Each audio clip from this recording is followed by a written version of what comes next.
In a world where royal titles glitter like priceless armor and the cameras flash with the hunger of 1,000 silent predators, the story of Prince Harry and Meghan Markle becomes something far darker and more labyrinthine than any fairy tale ever dared to whisper. For in this fictional retelling, their lives unfold not as a public biography, but as a psychological thriller where shadows cling to every word, every smile, every carefully staged photograph, and where the first crack appears the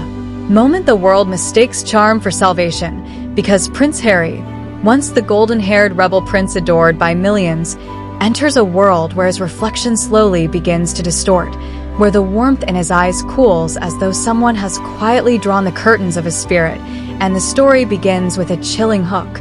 What if the happily ever after was never meant to save him, but to consume him? In this imagined universe, Meghan appears first as a dazzling figure stepping out from the glow of Hollywood's soft lights, offering a vision of liberation, a promise of freedom from the royal cage. Yet beneath the allure lies something more calculated, a presence that draws him closer while subtly rewiring the architecture of his life, brick by brick, until the prince who once joked, laughed, and lived with the ease of a man who understood his place in the world begins to shrink, not physically, but emotionally, spiritually, invisibly, as though someone has cupped their hands around the flame of his identity and slowly tightened their grip, suffocating the air he once breathed freely.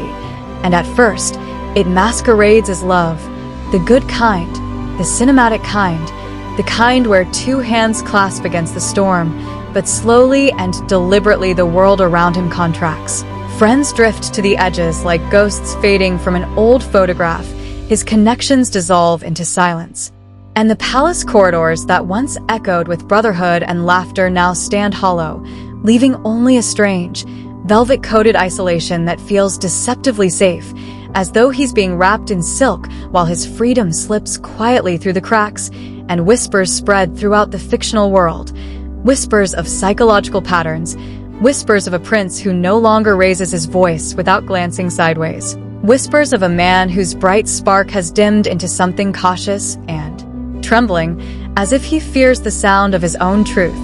But it is not the palace that cages him in this fictional retelling. No, it is the subtle reshaping of his reality, the slow erosion of his individuality disguised as partnership,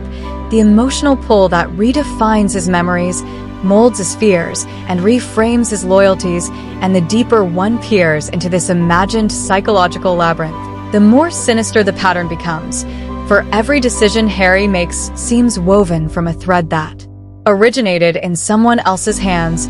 Every boundary he draws seems ghost-written by another's desires, and the prince, once wild, once untamable, now stands like a man rehearsed, edited, crafted into a version that fits a narrative larger than he ever intended to play,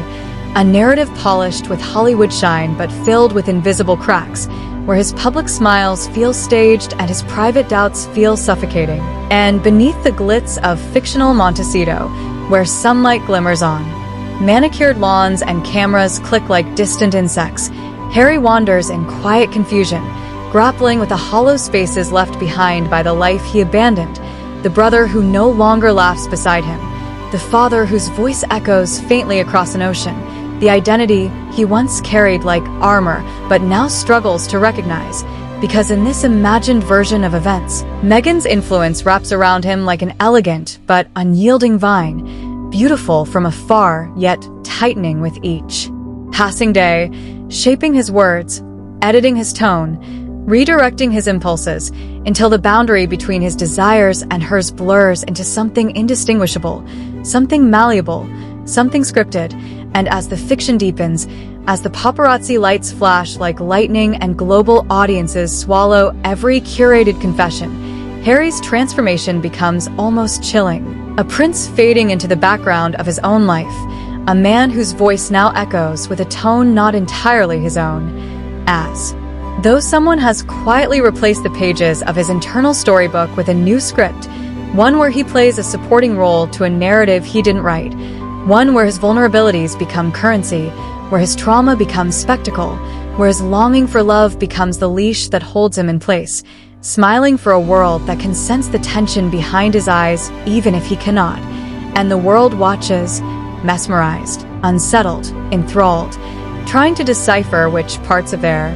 luminous relationship shimmer with authenticity and which parts are shadows cleverly masked by glamour. But the most haunting truth of this fictional reimagining is that Harry himself seems uncertain of where his real self ends and where the reflection shaped by love, pressure, dependence, and ambition begins, creating a psychological echo chamber where every emotional step feels orchestrated, every silence feels heavy, and every smile feels like a performance crafted not for cameras but for the approval of one singular, dominant presence beside him. And as this imagined story spirals deeper into the psychological maze, the tragedy becomes evident.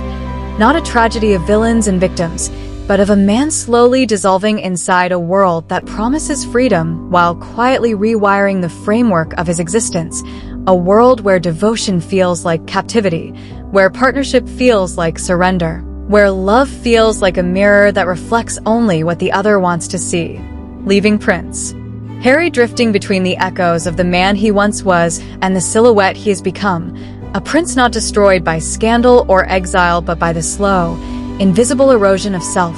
a quiet unraveling hidden behind glamorous appearances and carefully curated interviews. And as the fictional tale reaches its suspenseful peak, the question lingers like smoke in the air. Will the prince ever reclaim his voice? Or has his story already been rewritten forever by a love that promised salvation but delivered a cage disguised as freedom?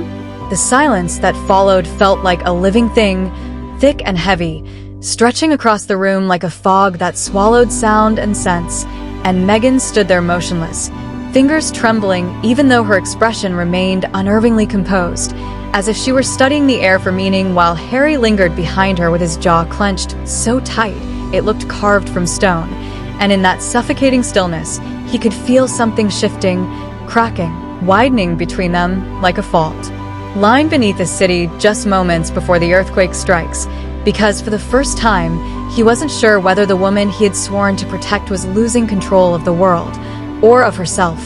Yet Meghan exhaled sharply and moved toward him with slow, deliberate steps that felt more calculated than emotional, her eyes narrowing not with fear but with something colder, sharper, as though she were preparing to shape the chaos around them into a weapon she could wield. And Harry watched her with an ache in his chest because he recognized that look, the look of someone who refused to surrender, not even to reality, clinging instead to the version of the world she could control, the narrative she could bend, the image she could rebuild even from ashes. And as she brushed past him, she whispered something so faint he couldn't tell if it was meant for him or for the ghosts gathering at the edges of her thoughts. A murmured vow that this wasn't the end, that she would rise from this humiliation, from this fracture in their public facade, that the world would not be allowed to see her break. And Harry felt the weight of that promise settle over him like chains, because he sensed, deep in his bones, that the path she was choosing would drag them into darker corners, into deeper shadows, places where truth could not survive unscathed, where love twisted into something unrecognizable under the pressure of secrets and expectations. And even as he reached out to touch her arm, she didn't stop, didn't look back, didn't soften, only moved forward with a chilling steadiness, as if she were stepping into a battle only she could see, leaving him behind in a room that felt suddenly too large, too empty, too full of unspoken things that pressed against his ribs until breathing felt like betrayal.